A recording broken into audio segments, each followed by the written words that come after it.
Fala galera, tudo bom com vocês? Hoje nós vamos continuar na verdade trabalhando os efeitos da posse e nós vamos falar hoje sobre as ações possessórias, vamos dar aí alguns aspectos gerais das ações possessórias.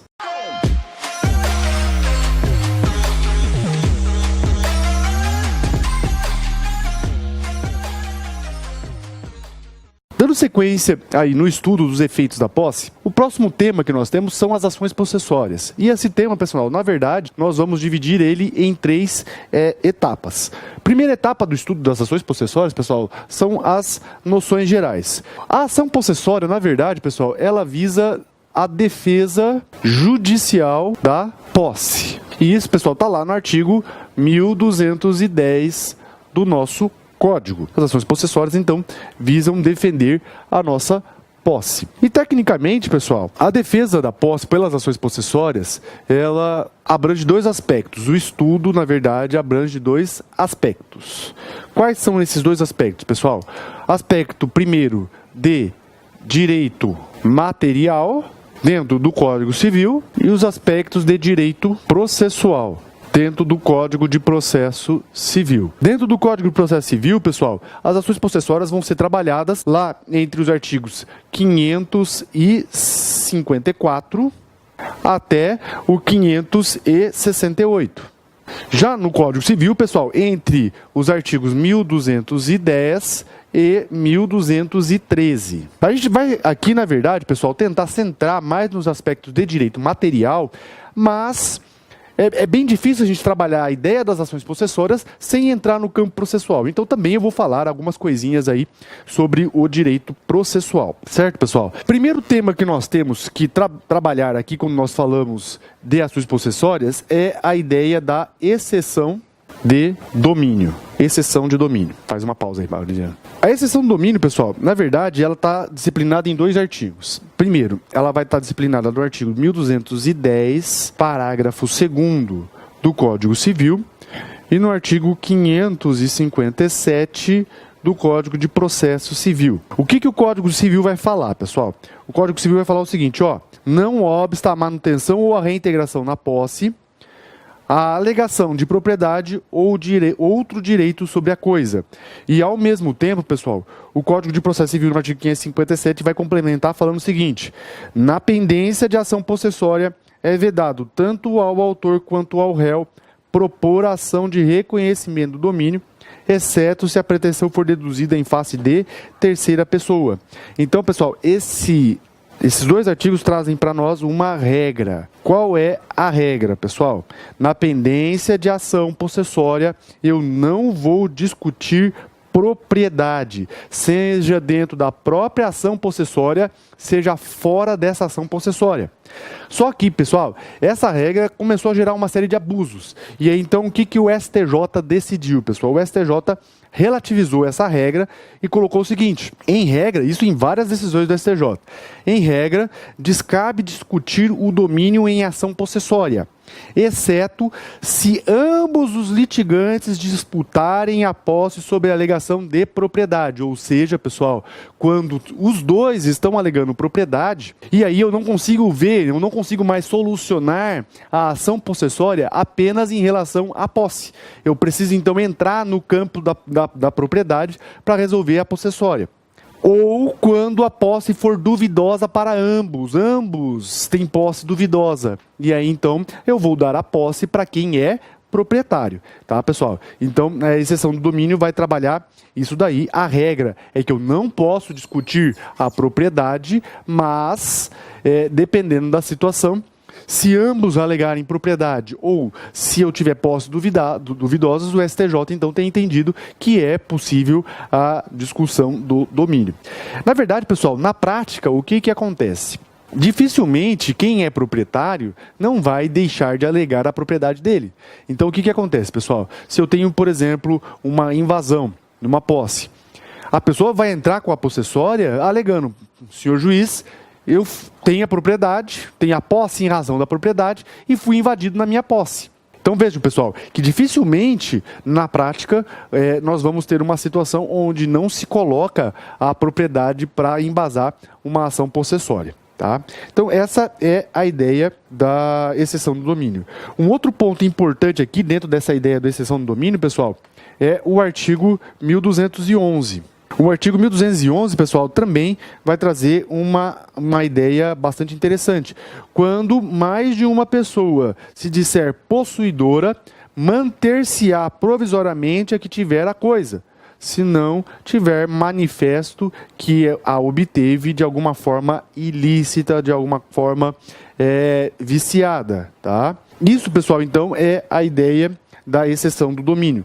Então, havendo dúvida em quem é verdadeiramente o possuidor, eu posso, além de discutir a propriedade, então eu posso também trabalhar a ideia de eu manter na posse aquele que está lá na coisa até resolver a ação possessória. Outro ponto importante que nós temos que discutir aqui nas ações possessórias, pessoal, é a acumulação de pedidos. E a acumulação de pedidos, pessoal, está lá no artigo 555 do CPC. Qual que é a ideia da acumulação de pedidos, pessoal? O código, na verdade, vai trazer duas possibilidades de acumulação de pedidos: pedido de indenização e pedidos coercitivos. Pedidos de indenização e pedidos coercitivos. O artigo 555 vai falar para nós o seguinte: é lícito ao autor cumular ao pedido possessório o de, primeiro, condenação em perdas e danos, segundo, indenização pelos frutos. Vejam, pessoal, condenação em perdas e danos sobre a coisa e, na verdade, indenização pelos frutos, ambos são, na verdade, hipóteses de indenização. Então, são dois tipos de pedidos que envolvem cumulação de pedidos de indenização. Então, além de eu pedir a proteção possessória, eu vou pedir também a indenização. Já os pedidos coercitivos, pessoal, são aqueles onde o nosso código trabalha a ideia de coagir o réu a não praticar o esbulho ou a cumprir a tutela. Então vamos lá, parágrafo único do artigo 555. Pode o autor requerer ainda a imposição de medida necessária e adequada para 1. Evitar nova turbação ou esbulho e 2. Cumprir a tutela provisória ou final. Então, pessoal, o nosso juiz aqui pode estabelecer medidas coercitivas para impedir que o réu descumpra a decisão ou repita o ato de lesão da posse. Então, isso é a ideia de acumulação de pedidos. Outra questão que nós temos que discutir aqui, pessoal, também dentro do campo das ações possessórias, ainda nos aspectos gerais, tá? Tudo isso aqui, aspectos gerais. A questão do pedido contraposto. Pedido contraposto. Veja, pessoal, em regra, nas ações em geral, o réu não faz pedido na contestação. O réu apenas faz requerimento. O réu, na contestação, a resposta, na verdade, dentro da contestação é você responder às alegações do autor, ou seja, combater aquilo que o autor está alegando. Então, tecnicamente, quem pede é o autor. O réu apenas responde o que o autor está pedindo. E, no final, ele faz requerimentos. Requerimento de reconhecimento de uma preliminar, reconhecimento de uma prejudicial, ou até mesmo requerimento de improcedência do pedido. Na verdade, ele não pede a improcedência, ele requer a improcedência. Para o réu fazer pedido, na verdade, na resposta, pessoal, o código fala que ele precisa entrar com uma reconvenção. E essa é a regra. Mas, em algumas situações, pessoal, nós vamos ter aí a possibilidade do réu pedir na própria ação. Quando isso acontece, pessoal, nós falamos que a ação ela tem caráter dúplice, ou seja, admite pedido na contestação. Vou admitir pedido na contestação. E isso, pessoal, na verdade, está previsto no artigo 556 do nosso código. Artigo 556 do Código de Processo Civil. O que ele vai falar, pessoal? É lícito ao réu, na contestação, alegando que foi ofendido na sua posse, demandar a proteção possessória e a indenização pelos prejuízos resultantes da turbação ou do espulho cometido pelo autor. Então vejam, pessoal, que dentro da ação possessória, o réu pode pedir a proteção possessória na contestação. Então, pessoal, o nosso réu não vai precisar pedir numa reconvenção. Ele vai poder pedir na própria contestação a proteção possessória. Tá? Esse aí é um outro aspecto bastante importante que nós temos que relembrar nas ações possessórias. Vejam que outro ponto que nós temos que discutir aqui, também envolvendo aí o campo processual, é a ideia do procedimento da ação possessória, pessoal. Como é que é o procedimento? Na verdade, pessoal, a nossa ação possessória, tecnicamente, ela apresenta-se dois procedimentos. O procedimento especial e o procedimento comum. E essa divisão, na verdade, pessoal, ela vem desde o Código de Processo Civil de 1973. E ela existe por uma razão, pessoal. Qual é a razão? A razão é que o Código Civil de 73, pessoal, na sua origem, não previa tutelas provisórias, não previam tutelas de urgência. Então, o que aconteceu, pessoal? Quando Buzaide elaborou o Código de 73, na verdade, tecnicamente não existia o procedimento especial da ação possessória.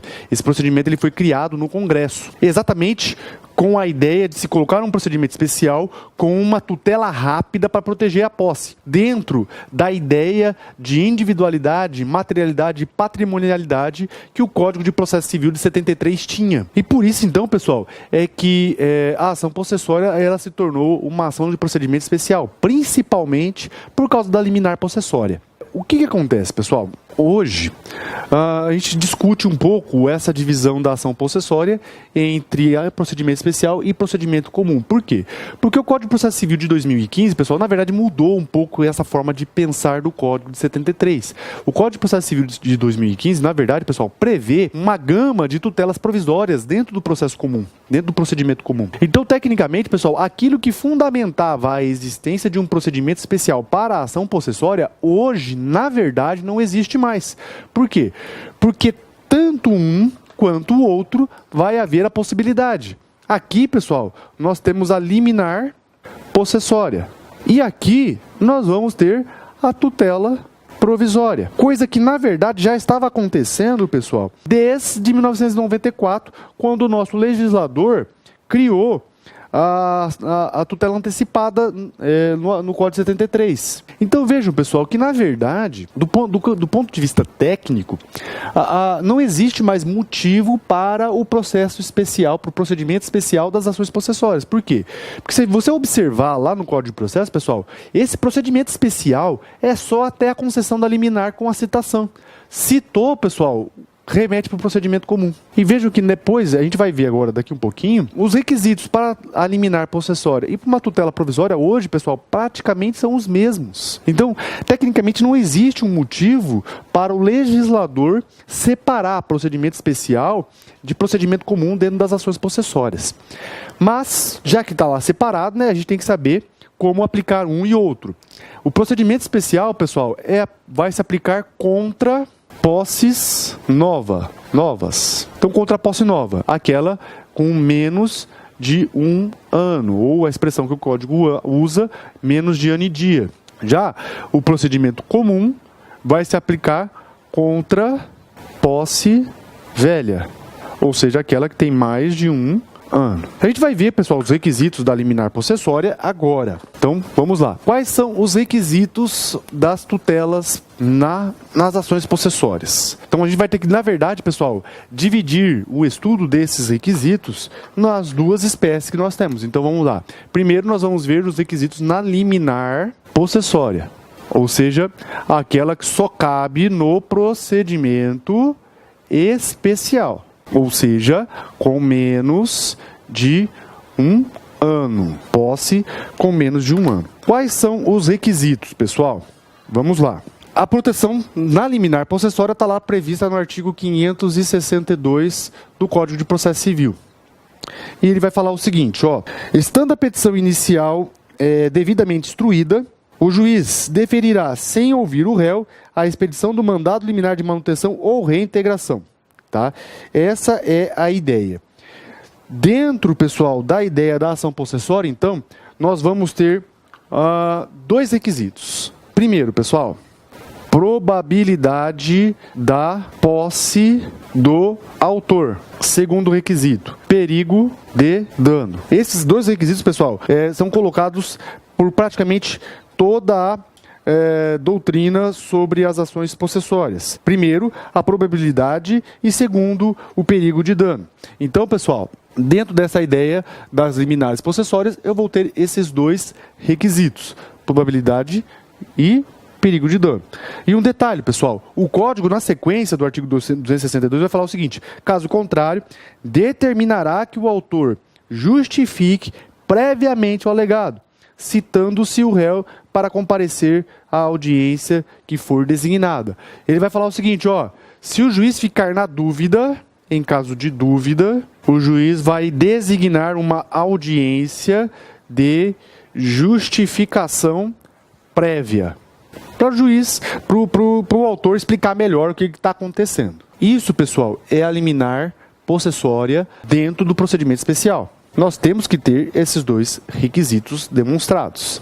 Em segundo lugar, pessoal, nós vamos ter a tutela de urgência. Essa tutela de urgência, pessoal, no processo comum, ou seja, naquela situação onde nós temos mais de um ano de posse do réu. Veja, pessoal, aqui nós vamos ter os requisitos no artigo 300 do CPC. Então, nós vamos ter uma posse velha e os requisitos da tutela de urgência, que é a tutela geral do processo civil, está lá no artigo 300. Quais são os requisitos, pessoal? Vamos olhar lá o artigo 300. Tutela de urgência será concedida quando houver elementos que evidenciem a probabilidade do direito e o perigo de dano ou risco ao resultado útil do processo. Ou seja, pessoal, nós vamos ter também aqui requisitos: probabilidade do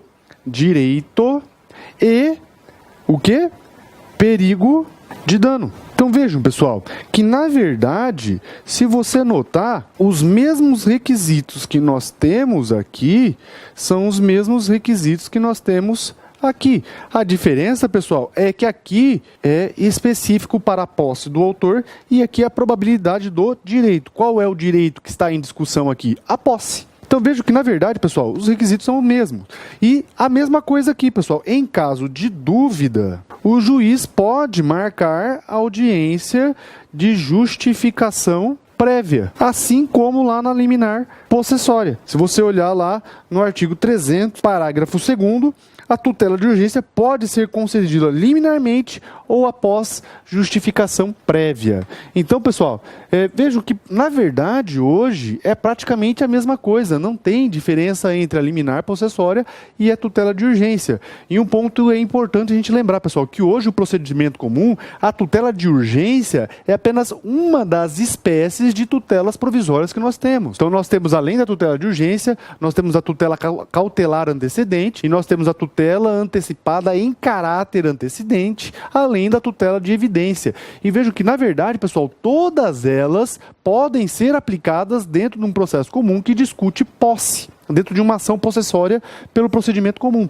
Então, pessoal, por isso que eu disse no tópico anterior que, tecnicamente, hoje não existe mais diferença e não tem mais porquê, não tem mais razão pela qual o nosso código tratar a ação possessória como um procedimento especial. Mas está lá, então a gente tem que observar, certo? Então, pessoal, esses são os requisitos, né, da tutela de urgência no procedimento comum e da tutela liminar no procedimento especial do Código de Processo dentro das ações possessórias.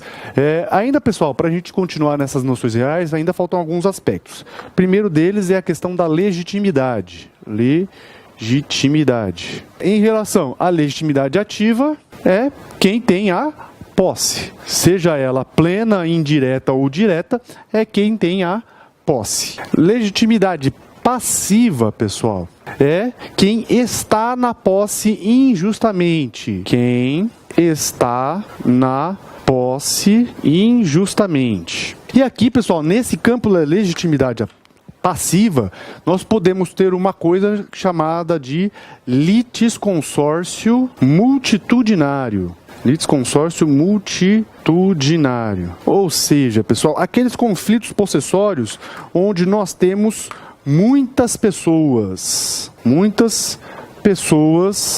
no polo passivo. né? Muitos réus. Aqueles conflitos possessórios que envolvem aí uma série de pessoas, uma multidão de pessoas, pessoal. É importante a gente lembrar que o Código de Processo Civil, pessoal, trabalha a ideia desses conflitos possessórios multitudinários. Lá no artigo 554, pessoal, parágrafo 1º, 2º e 3º, o nosso Código de Processo Civil trata exclusivamente desses conflitos possessórios que envolvem grande número de pessoas, pessoal. Um detalhe aqui, pessoal, é que quando você não sabe quem é o réu na ação possessória, você não precisa identificá-lo. Basta você colocar lá a pessoa, a ação possessória contra a pessoa que está na posse do bem tal. E aí o que acontece, pessoal? O oficial de justiça, quando ele vai citar, ele identifica essa pessoa. Quando nós temos um grande número de pessoas, pessoal, essa dificuldade de você identificar na inicial quem são os invasores, ela é um pouquinho maior.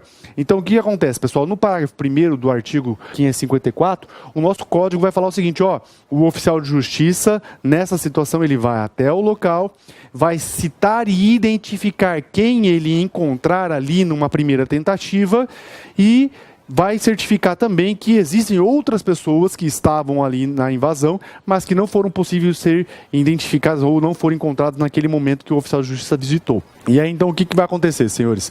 O nosso juiz, ele vai mandar publicar editais aí por vários meios, tanto meio escrito quanto meio falado, pelo rádio, pelo jornal, para identificar essas pessoas que estão ali. E também, pessoal, mais dois detalhes importantes aqui. Quando acontecer essa situação aqui, necessariamente o juiz vai, primeiro, determinar a participação do Ministério Público e, segundo, vai determinar a participação da Defensoria Pública para promover a defesa dos interesses daquelas pessoas que não têm condições de arcar com os custos de advogado. Então, aqueles que não forem representados por advogados serão defendidos pela Defensoria Pública. Mais um outro ponto importante aqui, pessoal, a questão da administração pública nas ações possessórias, tá? Isso aqui também é um ponto importante.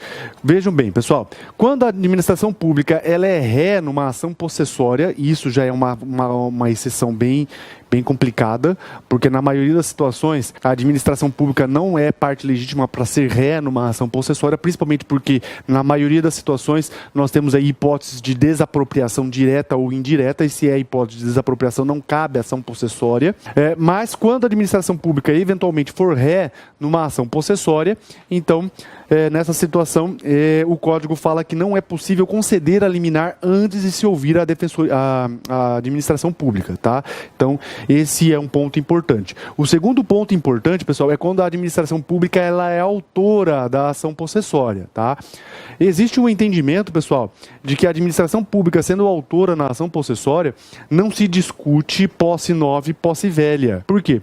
Porque o STJ tem entendido, pessoal, que quando a administração pública ela tem um bem seu invadido, principalmente os bens dominiais e por aí vai, em todas as categorias, bens de uso especial, uso comum e os dominiais, mas a discussão maior, na verdade, está em cima dos bens dominiais.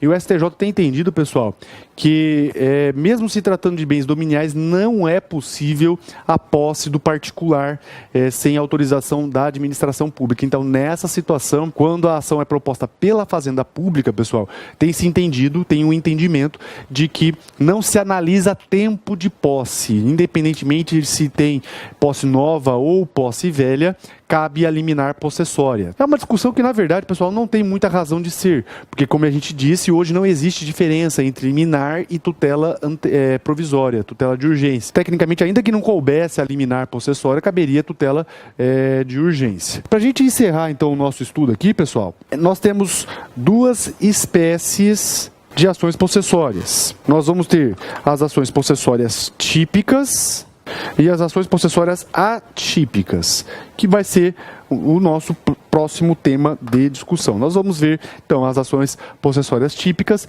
e depois nós vamos ver as ações possessórias atípicas. Certo, pessoal? Então, isso aí, pessoal, é uma noção geral, tanto do campo material quanto do campo processual das das ações possessórias, né? Espero que tenha esclarecido aí algumas dúvidas de vocês. Se ainda restou alguma dúvida, pode deixar aí no canal a sua dúvida ou mandar aí pelo Instagram ou pelo Facebook.